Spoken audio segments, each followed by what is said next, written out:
បាទសូមស្វាគមន៍បងប្អូនជួបគ្នាសារជាថ្មីម្ដងទៀតអូខេអញ្ចឹងនៅក្នុងមេរៀនបន្ទាប់នេះគឺខ្ញុំនឹងធ្វើការបង្ហាញគ្នាយើងមកឲ្យស្គាល់ឧបករណ៍នៅក្នុងការរចនាអក្សរខ្មែររបស់យើងអញ្ចឹងនៅក្នុងឧបករណ៍ដែលខ្ញុំធ្វើការបង្ហាញក៏ដូចជារៀបរាប់ឲ្យគ្នាយើងមើលនេះគឺជាឧបករណ៍សំខាន់នៅក្នុងការរចនាអក្សរខ្មែររបស់យើងនឹងហើយអូខេអញ្ចឹងនៅក្នុងឧបករណ៍នីមួយៗគឺខ្ញុំនឹងធ្វើការបង្ហាញឲ្យលម្អិតសម្រាប់គ្នាយើងធ្វើការស្វែងយល់តែម្ដងណា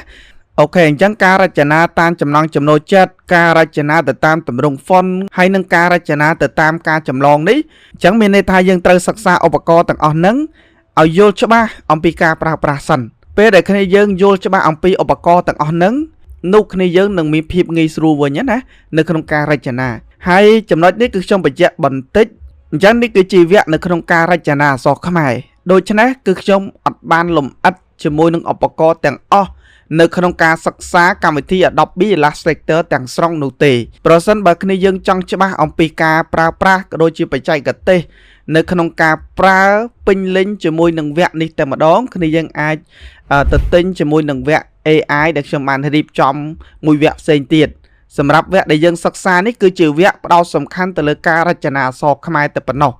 ឧបករណ៍ដែលខ្ញុំបានលើកមកទាំងអស់នេះមិនមែនជាឧបករណ៍ប្រើត្រឹមតែនៅក្នុងការរចនាអក្សរខ្មែរនោះទេមានន័យថាឧបករណ៍ទាំងអស់ហ្នឹងគឺផ្ដោតសំខាន់ទៅលើផ្នែក graphic design ទាំងអស់ហ្នឹងហើយក៏ប៉ុន្តែគឺយើងដកមួយជ្រុងមួយផ្នែកនៃកម្មវិធី AI យកមកបង្រៀនគ្នាយើងឲ្យយល់អំពីការរចនាអក្សរខ្មែរតែប៉ុណ្ណោះអូខេអញ្ចឹងនៅក្នុងការសិក្សារបស់យើងបន្ទាប់នេះគឺយើងនឹងសិក្សាលម្អិតជាមួយនឹងឧបករណ៍នេះមួយសិនហើយខ្ញុំនឹងលើកយកអំពីការរចនាអក្សរទាំង3ទម្រង់នឹងឲ្យគ្នាយើងមើលហើយបញ្ជាក់ថានៅក្នុងការរចនាមួយគ្នាយើងត្រូវតែអត់ធ្មត់បន្តិចពីព្រោះនៅក្នុងការរចនាអក្សរខ្មែរមួយមិនមែនយើងរចនាភ្លាមឬក៏យើងគូភ្លាមវាត្រូវទៅតាមការចង់បានរបស់យើងភ្លាមនោះទេអូខេអញ្ចឹងនៅក្នុងការរចនារបស់វានៅក្នុងចំណុចទាំងអស់នេះបាទយើងសិក្សាចាប់ផ្ដើមតាំងពី Paintbrush Tool រហូតមកដល់ Export Letter អញ្ចឹងមានន័យថាចាប់ផ្ដើមតាំងពីចំណុចនៅក្នុងការប្រើប្រាស់ឧបករណ៍ដំបូងរហូតមកដល់ចុងក្រោយនេះយើងរៀនលម្អិតជាមួយនឹងឧបករណ៍ទាំងអស់ហ្នឹងហើយយើងប្រើប្រាស់វាឲ្យបានស្ទាត់នោះគ្នាយើងនឹងកាន់តែងាយស្រួលអូខេអញ្ចឹងនៅក្នុងមេរៀនមួយនេះគឺខ្ញុំគ្រាន់តែបង្ហាញអំពី